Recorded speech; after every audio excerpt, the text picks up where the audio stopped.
जय माता दी दोस्तों, आपके अपने चैनल देवलोक स्टोरीज में आप सबका स्वागत है।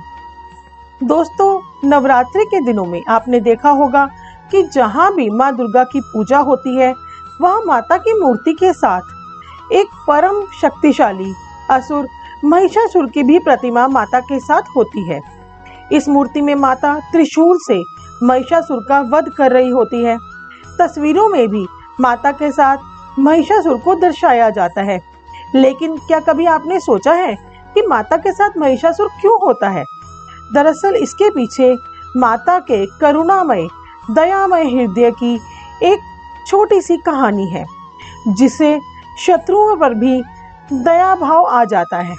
आइए बताते हैं कि इसके पीछे का रहस्य क्या है। देवी पुराण की एक कथा के अनुसार महिषासुर एक राक्षस था, एक असुर था। महिषासुर के पिता रंभ असुरों का राजा था, जो एक बार जल में रहने वाले एक भैंस से प्रेम कर बैठा और इन्हीं के योग से महिषासुर का जन्म हुआ था। इस वजह से इसे महिषासुर के नाम से जाना जाता था। और महिषासुर के पास एक शक्ति थी कि वो अपनी इच्छा से कभी भी भैंसे का रूप धारण कर सकता था और जब चाहे वो वापस मनुष्य का रूप धारण कर सकता था। महिषासुर सृष्टिकर्ता ब्रह्मा जी का महान भक्त था और ब्रह्मा जी ने उन्हें वरदान दिया था कि कोई भी देवता या दानव उस पर विजय प्राप्त नहीं कर सकता। महिषासुर बाद में स्वर्ग लोक के देवताओं को सताने लगा और पृथ्वी पर भी उत्पात मचाने लगा। उसने स्वर्ग पर एक बार अचानक आक्रमण कर दिया और इंद्र को हराकर स्वर्ग पर अपना अधिकार कर लिया। सभी देवताओं को वहां से निकाल दिया। सभी देवता परेशान होकर ब्रह्मा, विष्णु और महेश के पास गए। सारे देवताओं ने फिर मिलकर उसे हराने के लिए युद्ध किया, परंतु वे फिर हार गए।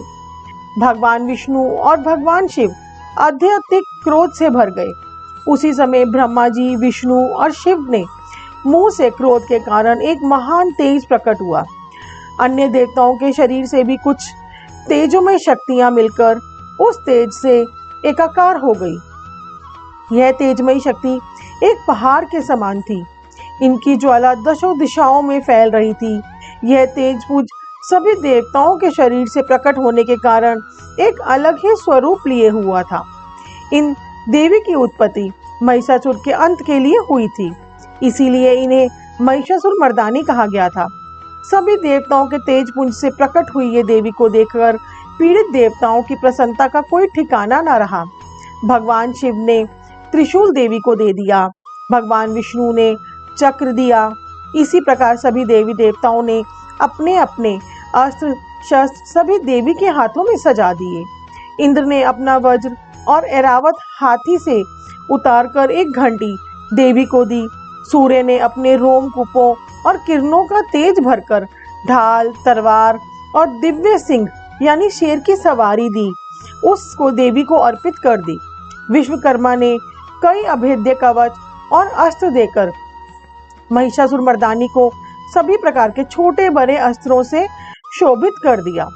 फिर कुछ समय के बाद महिषासुर ने देखा कि एक विशालकाय रूपवान स्त्री अनेक भुजाओं वाली और अस्त्र शस्त्र से सज्जित होकर शेर पर बैठकर अट्टहास करती हुई आ रही है। महिषासुर की सेना का सेनापति आगे बढ़कर देवी के साथ युद्ध करने लगा। एक महादैत्य भी 60,000 राक्षसों को लेकर इस युद्ध में कूद पड़ा।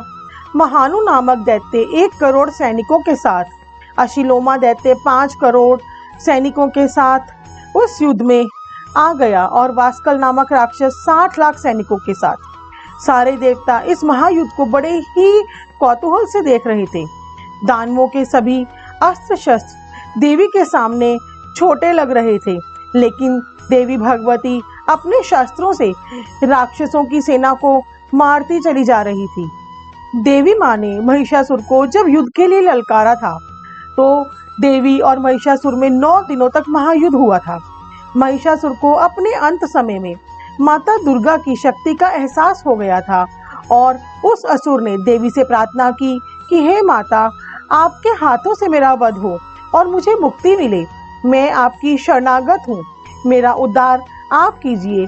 कुछ ऐसा उपाय कीजिए जिससे कि मेरा उद्धार हो जाए। शरण में आए हुए असुर पर माता ने दया दृष्टि दिखाई और उसे वरदान दिया कि मेरे हाथों से मृत्यु को पाकर तुम्हें मेरा सायुज्य प्राप्त हो जाएगा और मेरे साथ तुम्हारी भी पूजा होगी। माता के इसी वरदान के कारण देवी भागवत पुराण में बताया गया है कि माता के साथ महिषासुर का वध करते हुए माता की मूर्ति बनाकर देवी की 9 दिनों तक पूजा की जाती है। जो लोग माता की महिषासुर के साथ मूर्ति या तस्वीर की पूजा करते हैं, अपने उन भक्तों को माता रानी भोग और मोक्ष की प्राप्ति देती है।